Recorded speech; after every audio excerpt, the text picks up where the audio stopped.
ओवीस kitchen या recipe चॅनलमध्ये तुमचे स्वागत आहे. तर आज आपण ना चक्क दोडक्याची अगदी वेगळी अशी रेसिपी करणार आहोत.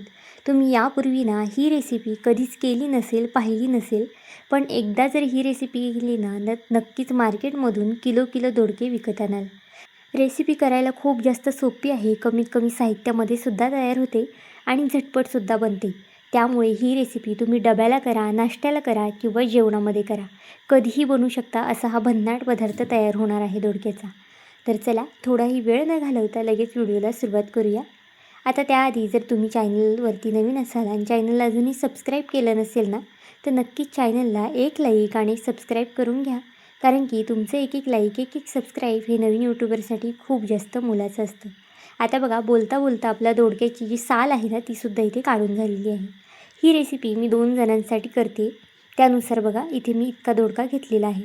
पण जर तुम्ही जास्त लोकांसाठी करत असाल किंवा दोडक्याचं प्रमाण इथे तुम्ही तुमच्या आवडीनुसार या पदार्थामध्ये कमी जास्तसुद्धा करू शकता. दोडक्याची साल काढून झाल्यानंतर आपल्याला अगदी या पद्धतीने हा दोडका कट करून घ्यायचा आहे.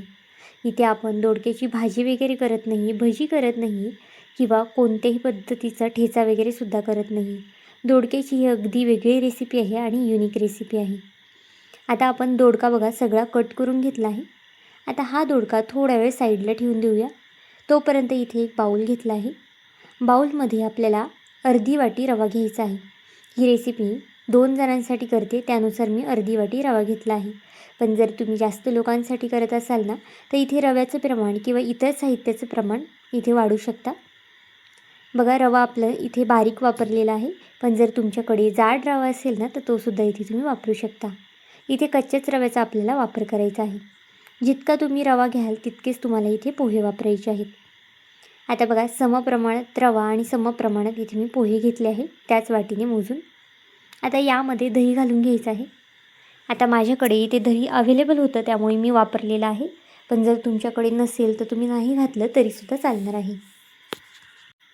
दही घातल्यानंतर आपल्याला छान असं हे मिक्स करून घ्यायचं आहे आणि नंतर यामध्ये आपल्याला पाणी घालायचं आहे.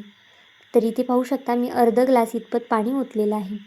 जर तुम्ही अर्धी वाटी रवा आणि 1 वाटी पोहे घेत असाल तर 1 वाटी पाणी इथे ओता. पाणी टाकल्यानंतर अगदी छान असं हे मिक्स करून थोड्या वेळासाठी साईडला ठेवून देऊया. तोपर्यंत आपण जो इथे दोडका एका वाटीमध्ये काढून घेतला होता ना, तो इथे घेऊया. आता दोडका आपल्याला मिक्सरच्या भांड्यामध्ये टाकून घ्यायचा आहे. यामध्ये 2 ते 3 हिरव्या मिरच्या मी घातलेल्या आहेत, 3-4. तुम्ही तुमच्या आवडीनुसार तिखटाचं प्रमाण कमी जास्त करू शकता. अर्धा चमचा जिरं घालून घेतलेलं आहे आणि हे आपल्याला पाणी न टाकता असंच वाटून घ्यायचं आहे. पाहू शकता अगदी ओबडधोबड असं वाटून घेतलेलं आहे मी. आणि जोपर्यंत आपण थोड्या वेळासाठी जो रवा आणि पोहे भिजत घातले होते ना, ते सुद्धा बघा बऱ्यापैकी भिजलेले आहेत. खूप जास्त पाणीसुद्धा घालायचं नाही. आपल्याला जर नंतर पाणी लागलं तर यामध्ये आपण पाणी घालणार आहोत. आता जे दोडक्याचं बॅटर होतं ना किंवा दोडका जे वाटून घेतलं होतं ना, ते मी तसंच मिक्सरच्या भांड्यामध्ये ठेवलं आहे आणि वरनं जे पोहे आणि रवा होता ना, ते यावरून घालून घेऊया. बघा सगळं बॅटर यामध्ये मी टाकून घेतलेलं आहे. जर तुम्ही अजूनही चॅनलवरती नवीन असाल आणि चॅनलला अजूनही सबस्क्राईब केलं नसेल ना, तर नक्कीच एक लाईक आणि एक सबस्क्राईब करून घ्या. कारण की तुमचे एक एक लाईक, एक एक सबस्क्राईब हे नवीन यूट्यूबरसाठी खूप जास्त मोलाचं असतं. तसाच माझा हा व्हिडिओ तुम्ही कोणत्या देशातून, शहरातून पाहत आहात ना, हे सुद्धा मला कमेंट करून सांगायला मात्र विसरू नका. आता अगदी थोडंसं यामध्ये पाणी घालून हे अगदी छान असं वाटून घेतलं आहे. जितकं तुम्हाला हे बारीक वाटता येईल ना, अगदी तितकं तुम्हाला हे बारीक वाटून घ्यायचं आहे. तुम्ही जर का एकदा ही रेसिपी केली ना, तर नक्कीच आठवड्यातून 2 ते 3 वेळा आरामात कराल आणि ज्यांना दोडका आवडत नाही ना, ते सुद्धा अगदी तुमच्याकडून हा पदार्थ मागून मागून खातील. करायला खूप जास्त सोपं आहे, झटपट आहे आणि खायलासुद्धा खूप जास्त अप्रतिम लागतो. आता जे आपलं बॅटर आहे ना, ते सुद्धा तयार झालं आहे. यामध्ये चवीनुसार मीठ घालूया आणि हे छान असं मिक्स करून घेऊया. भरपूर अशी इथे मी कोथिंबीरसुद्धा घातलेली आहे. कोथिंबीर जर तुम्हाला आवडत असेल तरच घाला. कोथिंबीर घातल्यानंतर पुन्हा छान असं बॅटर मिक्स करून घेतलं आहे. तोपर्यंत एका साईडला गॅसवरती एक पॅन किंवा तवा वगैरे तुम्ही तापत ठेवू शकता. पॅनला अगदी थोडंसं मी तूप लावून घेतलं आहे. तुम्ही तुपाऐवजी तेलाचा किंवा मग बटरचा सुद्धा वापर करू शकता. पॅन छान तापला की त्यावरती 2 चमचे बॅटर हे आपल्याला टाकून घ्यायचं आहे.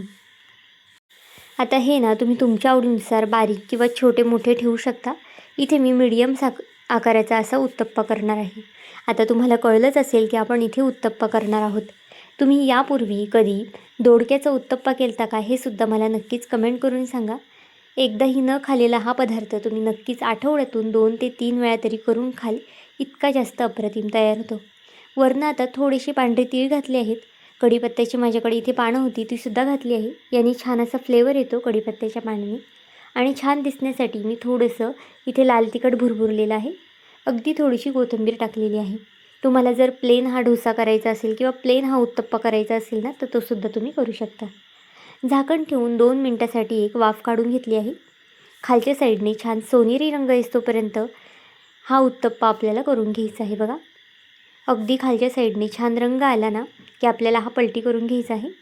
त्या अगोदर इथे पुन्हा मी थोडंसं वरनं तूप लावलेलं आहे. तुपाने ना खूप छान असा फ्लेवर येतो, त्यामुळे जर आवडत असेल ना तर आवर्जून घाला. आता बघा एक साईड पलटी करून घेतली आहे. अगदी छान सोनेरी रंग येतोपर्यंत ना हा उत्तप्पा आपल्याला परतून घ्यायचा आहे.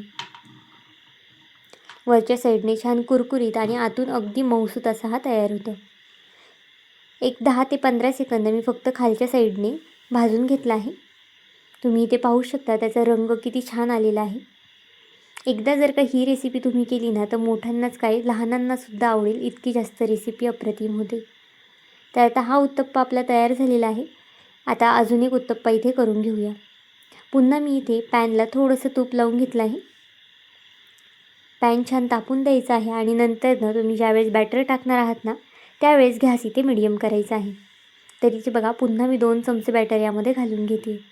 तुम्हाला जर याचा डोसा वगैरे करायचा असेल ना तर फक्त बॅटरमध्ये अजून थोडंसं पाणी ॲड करा आणि पातळ असा याचा डोसा करून घ्या.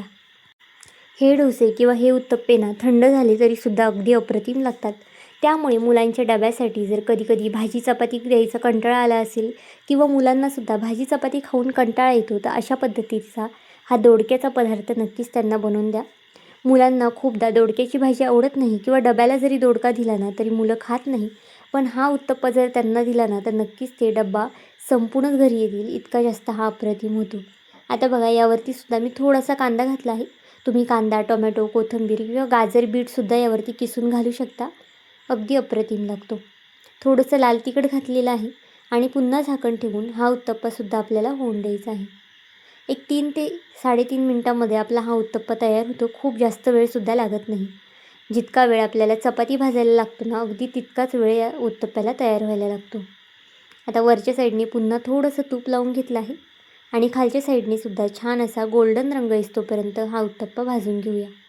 कधी पाहुणेरावळे येतात, नाश्त्याला काय बनवायचं सुचत नाही ना तर नक्कीच हा पदार्थ बनवून द्या. कारण की नेहमीचे पोहे, उपमा खाऊन सर्वच जण कंटाळतात. तर हा गरमागरम असा पौष्टिक नाश्ता त्यांनासुद्धा बनवून द्या. कारण की ते सुद्धा तुमचे अगदी भरभरून असे कौतुक करतील. पाहू शकता अगदी खमंग असा हा सुद्धा उत्तप्पा भाजून झालेला आहे. इथे आता दोन्ही उत्तप्पे आपले तयार झालेले आहेत. अगदी सॉफ्ट असे होतात आणि खायला अगदी अप्रतिम लागतात. कोणतीही चटणी नसेल ना तरीसुद्धा हे नुसते म्हटले ना तरी खायला छानच लागतात. तर आजची ही रेसिपी तुम्हाला कशी वाटली मला हे कमेंट करून नक्की सांगा. आणि चॅनलवरती नवीन असाल तर चॅनलला एक लाईक आणि एक सबस्क्राईब करायला विसरू नका. पुन्हा भेटूया आपण अशाच एका नवीन व्हिडिओमध्ये. तोपर्यंत बाय.